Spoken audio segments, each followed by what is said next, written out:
دعا کا مطلب یہ ہوتا ہے کہ میں نے جس کے دربار میں ہاتھ پھیلائے ہیں وہ بڑا جواد اور کریم ہے. اور نبی نے فرمایا اللہ کو اس بات سے شرم اور حیا آتی ہے کہ کوئی اس کے سامنے ہاتھ اٹھائے اور اللہ ان ہاتھوں کو خالی واپس کر دے. اس کو تنہائیوں میں اللہ کے سامنے مانگنے کی عادت کا چسکا لگ گیا، اس کی زندگی بن جاتی ہے. ایک بات خوب اچھی طرح سمجھ لیں کہ دعا سے زیادہ مشکل عبادت میرے علم میں کوئی نہیں ہے. دنیا کا سب سے مشکل کام کیا ہے؟ دعا مانگنا.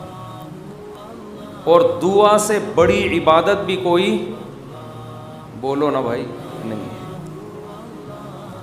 مشکل بھی اور سب سے بڑی کا مطلب کیا ہے؟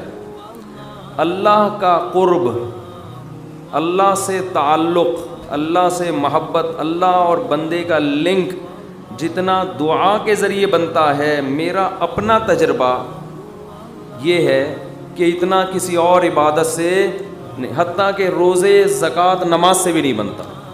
میرا تجربہ ہے، غلط بھی ہو سکتا ہے، ابھی کوئی مسئلہ نہیں ہے.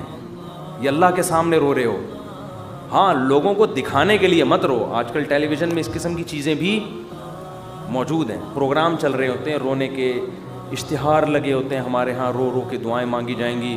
آدمی حیران ہوتا ہے، تم نے پہلے سے ہی اشتہار لگا دیا اور بالفرض تمہیں رونا نہیں آیا تو پبلک کہے گی تم نے اعلان تو یہ کیا تھا رو رو کے دعائیں مانگی جائیں گی، کم بخت رو کیوں نہیں رہا ہے اب تو یہ ناٹک اور یہ ڈرامے اللہ کو پسند نہیں ہے. اور کمال کی بات یہ کہ ہمارے نبی نے فرمایا اللہ سے رو کے دعا مانگو، رونا نہ آئے تو ٹینشن کی بات نہیں ہے، رونے والی صورت بنا لو، انداز رونے والا ہو، اسٹائل رونے والا ہو، جیسے بھکاری مانگ رہے ہوتے ہیں. دیکھو رونا نہ آئے اور انداز رونے والا بنا لے، یہ رونے سے بھی زیادہ بہتر ہے. کیونکہ اللہ کہتا ہے کہ اس کے بس میں جو ہے وہ اس نے چھوڑا نہیں ہے. کیونکہ جب رونا آتا ہے تو دعا میں دل لگتا ہے، رونا نہیں آتا تو دعا میں دل نہیں لگتا، پھر بھی انسان مانگتا ہے. یہ ادا اللہ کو زیادہ پسند ہے. بہت مشکل ہے بات سمجھانا. بہت آج کل لوگ کہتے ہیں نا عبادت میں دل ہی نہیں لگ رہا. ارے عبادت میں دل لگے گا تو وہ تو مزہ آئے گا نا عبادت میں. کمال تو جب ہے جب دل نہ لگے پھر بھی کرو عبادت، پھر بھی عبادت کرے انسان. تو اللہ کے سامنے روتے ہوئے شرم محسوس بولو نہیں کرنی. اور اشکال ہوگا، آپ کہتے ہیں لوگ تو بہت دعائیں مانگتے رہتے ہیں. کتنی دعائیں مانگتے ہیں نا، صبح شام دعائیں مارکیٹ میں چل رہی ہیں ہول سیل کے حساب سے. اصل میں وہ دعائیں پڑھی جا رہی ہیں، مانگی بولو. دعا پڑھنا بہت آسان ہے. یونس علیہ السلام نے مچھلی کے پیٹ میں لا الہ الا انت سبحانک انی کنت من الظالمین کہہ کے دعا پڑھی نہیں تھی، یہ دعا مانگی تھی. اور ہم کیا کر رہے ہوتے ہیں؟ پڑھ رہے ہوتے ہیں. جتنے مرد یہاں بیٹھے ہیں، جتنی خواتین بیان سن رہی ہیں اوپر، ان سے گزارش ہے کہ اپنے معمولات میں دعا کا اضافہ کریں اور اللہ سے دعا مانگنے کا معمول بنائیں. دعا مشکل کیوں ہے یہ میں بتانا چاہ رہا تھا. باقی جتنی عبادتیں ہیں ان میں کتنی ٹینشن ہوتی ہے، وضو کرو پھر چل کے آؤ، صبح سحری میں اٹھو، روزہ رکھو. دعا میں تو کچھ بھی نہیں ہے، یوں کرو اور پڑھنا شروع کر دو. اصل میں دعا نام ہے دل کے لگنے کا، جذبے کے ساتھ مانگنے کا. شیطان انسان کو یہ باور کراتا ہے کہ تو مانگتا ہے ملے گا تجھے کچھ بھی نہیں،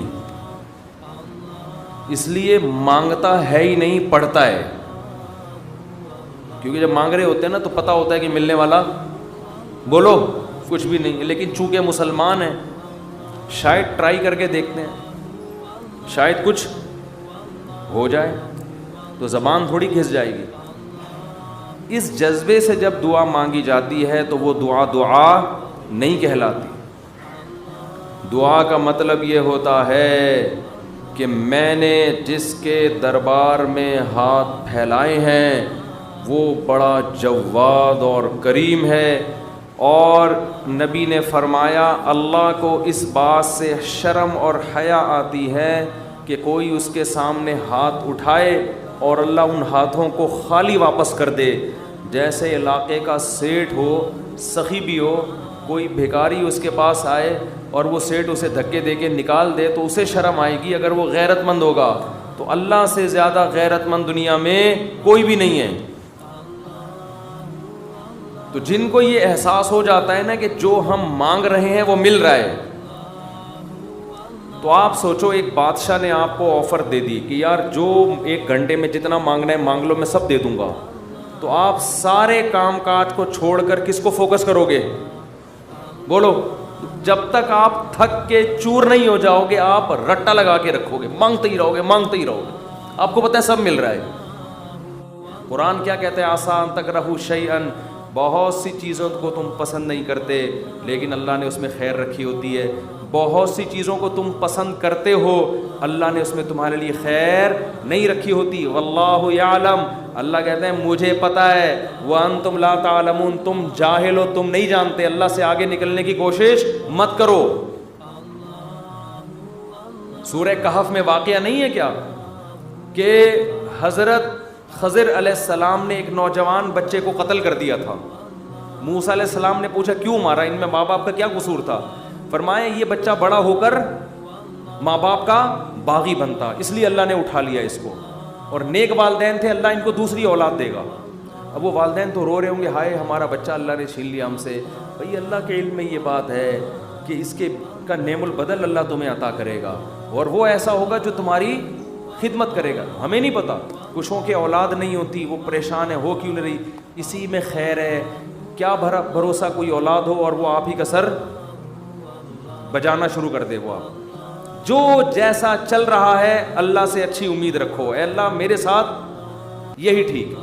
اللہ نے جو آزمائش مقدر کی ہے کیا کرو بھائی, صبر. خواتین پریشان ہوتی ہیں, بچے مر جاتے ہیں بعض دفعہ بچپن میں.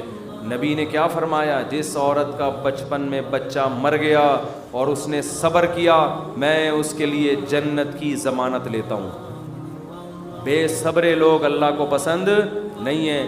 ہم نے اپنے بچپن میں ایسی عورتیں بھی دیکھی ہیں, جوان بیٹا مر گیا, آنسو نکل رہے ہیں ان کے, میں نے خود اپنی آنکھوں سے دیکھا, آنسو نکل رہے ہیں ماں کے, لیکن اللہ سے کہہ رہی ہے اے اللہ یہ آنسو میرے اختیار میں نہیں ہے اس لیے رو رہی ہوں, کہیں تو مجھے بے صبرے لوگوں میں شامل نہ کر لینا. میں نے ایسی عورتیں دیکھی ہیں بچپن میں, جوان بیٹا مرا ہوا ہے اور ماں رو کے کیا کہہ رہی ہے, اللہ یہ میرے اختیار میں نہیں ہے اس لیے رو رہی ہوں. دیکھو ایسی عورتیں ہوا کرتی تھیں. اب تو چیخنا, چلانا, واویلا کرنا, شور شرابہ, گھروں میں چیزیں اٹھا کے پھینکنا, اس کو سمجھتے ہیں بڑا نیک آدمی ہے یہ. تو صبر کرنے والے پسند ہیں. مانگتے رہو, مانگتے رہو, مانگتے رہو. اس چکر میں مت پڑو کہ کون سی قبول ہو رہی ہے کون سی نہیں ہو رہی. ہر چیز اللہ سے مانگے. نبی نے فرمایا جوتے کا تسمہ بھی ٹوٹ جائے تو کس سے مانگو؟ اللہ سے. اس کا مفہوم پتہ ہے کیا ہے؟ مطلب یہ کہ لوگوں سے مت مانگو, لوگوں سے مت مانگو. ہر حاجت کس کے سامنے پیش کرنی ہے؟ اللہ سے.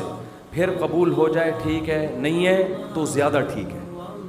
اور میں نے تو اپنی زندگی میں دیکھا ہے بھائی کہ انسان حقیقت میں اللہ سے گڑ گڑا کے مانگتا ہے نا, دعا قبول ہوتے ہوئے نظر آتی ہے اس کو. دیکھو دعا کی حیثیت کیا ہے کہ آپ نے اللہ کے دفتر میں اپنی فائل جمع کرا, تسلی ہو گئی, آپ کا کام اب ہو جائے گا, اب آپ ٹینشن نہ لیں. لوگ کہتے ہیں نا گورنمنٹ کے ادارے میں بھائی ہم نے فائل جمع کرا دی ہے, اب ہمارے بس میں جو تھا وہ ہو گیا, اب یہ پروسیس سے گزرے گی, جو بھی آپ کا پلاٹ آپ کے نام ہونا ہے, گاڑی آپ کے نام ہونی ہے, گھر پہ آپ کو میسج آ جائے گا. اب تمیز سے بیٹھ جاؤ, بار بار جا کے وہاں پوچھتے نہیں رہو فون کر کے سر میرا کام ہو گیا, سر میرا کام ہو گیا. بھائی فائل, پیشنٹ آپ ہاسپٹل میں, اچھے ہاسپٹل میں اگر آپ داخل کرا دیتے ہو, آپ کہتے ہو وہ بندہ سیو ہے, اب یہ ڈاکٹروں کے حوالے میں نے کر دیا, اب آپ تسلی سے.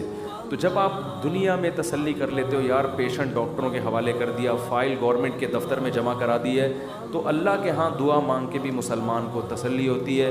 میں نے اپنا دکھڑا کس کے سامنے رکھ دیا ہے؟ اللہ کے.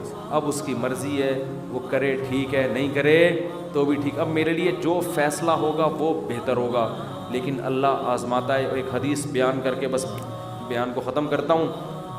نبی صلی اللہ علیہ وسلم نے ارشاد فرمایا کہ اللہ بندے کی دعا اس وقت تک قبول کرتے رہتے ہیں جب تک وہ دعائیں کر کر کے تھک کے یہ نہیں کہتا کہ میں دعا مانگتا ہوں مگر قبول نہیں ہوتی۔